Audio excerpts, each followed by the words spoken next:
their best players are in sync right now. We just have to continue to get better and figure out the best version of this team.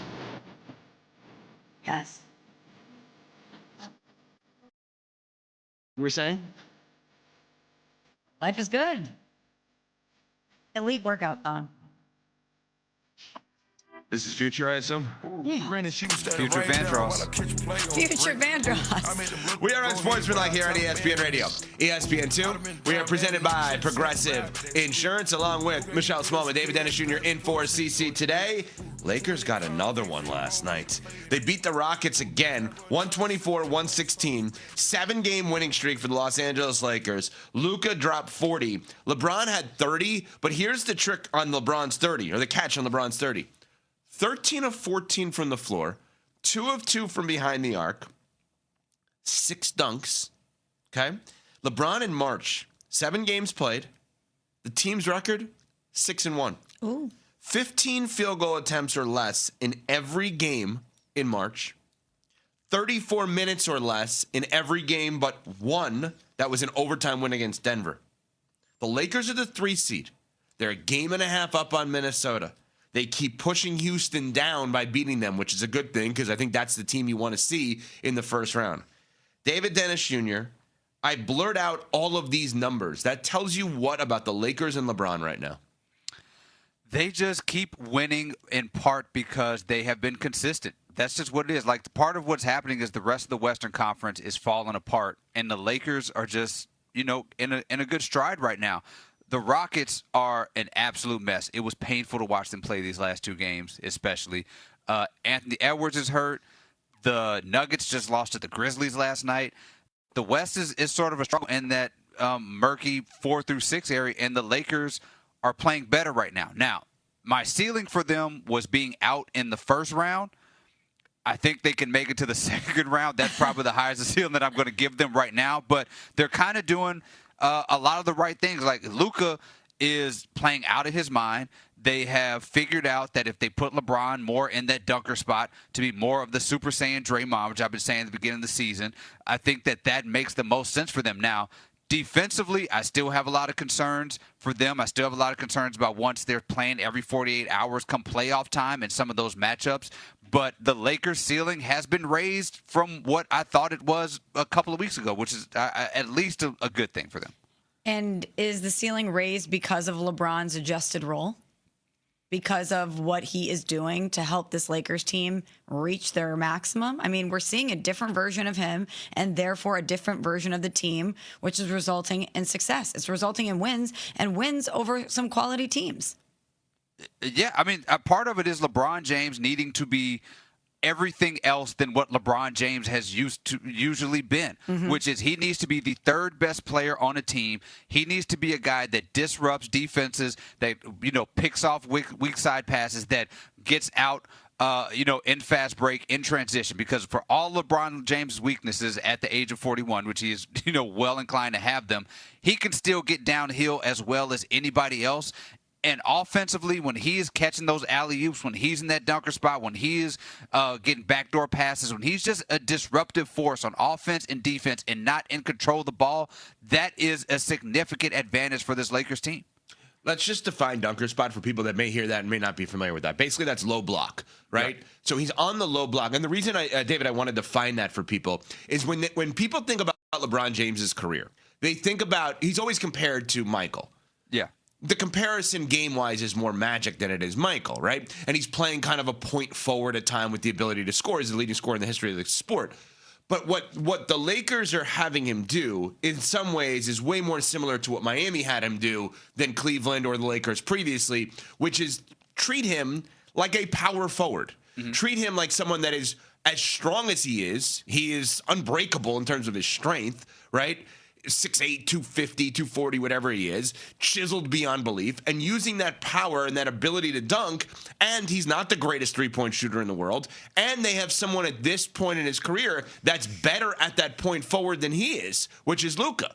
So I think JJ Redic deserves a lot of credit here because whether this was by design or by default or however it happened, they got him to the place that I think, David, is where he's played his best basketball. When he plays more big than he does small. I believe, and I'm biased, I'm a Heat fan, but I think the numbers back me up. The best years of his career were in Miami, like in terms of his basketball. Just basketball. Maybe not his happiness, maybe not the overall success that he had in Cleveland with the second go-around. But I truly believe they have him playing the right position now, and he's playing defense. Yeah, he is playing defense. He is sort of being, like I said, being disruptive. Like last night, what's kind of sealed the game, one of the things they sealed the game was Luka breaking through some really terrible double teams and just getting the ball, alley-ooping the ball to LeBron James. Or, if LeBron James is going to cut to the basket, there is another guy open for three, whether it is Austin Reeves or somebody. Like, LeBron James is still a guy that is going to demand attention. He's going to demand you keep an eye on him. And to have that as your third guy when Austin Reeves can also still penetrate and get to the basket, when Luka can put up 40, basically a 40-point triple-double, that's formidable for these three guys. Like, offensively, you're going to have to keep up with this Lakers team regardless of what they do defensively. They're going to put pressure on you offensively throughout the entirety of the game, which is going to tire a lot of these defenses out. Coming up, another beef over whether or not to do your job. Money. They do not reveal to the other players how much money they have playing Monopoly. And I had never heard this in my life. And looking at your faces, you have not either. No. It is one of the wild things that I've ever heard in terms of playing a Monopoly game. They hid their money. You hide it wherever you can hide it, like actual stashes of cash. I don't know if he's talking about like under the mattress, under the board, whatever. You don't know how much money you have. It's hidden. It feels like a Never heard of such a thing. ruthless, cutthroat way to play the game. Yeah. It explains a lot about Clinton, to be honest. By the way, that came up while praising the WNBA players. Yes. That it was hard for me as a listener to concentrate on praising the WNBA players when all I saw in my head was Clinton Yates and his family sitting around taking Monopoly money and hiding it. It just matters more to them. They what? It just matters more. Yeah, I guess so. All right, the first day of the NCAA tournament, the whole crew is already crushing me because I have said at Miami of Ohio, by the way, 89-79, they beat SMU last night. So is it justified they get in? Yes, they should have gotten in. It was 31-1. Give me a break. They advance. But I have said in the past, and I will reiterate, I'm not as much of a fan of college basketball NCAA tournament upsets on any day but Thursday and Friday of the NCAA tournament of day 1 and 2. So today and tomorrow, I am cool with the idea of upsets. I am not cool with it past Friday.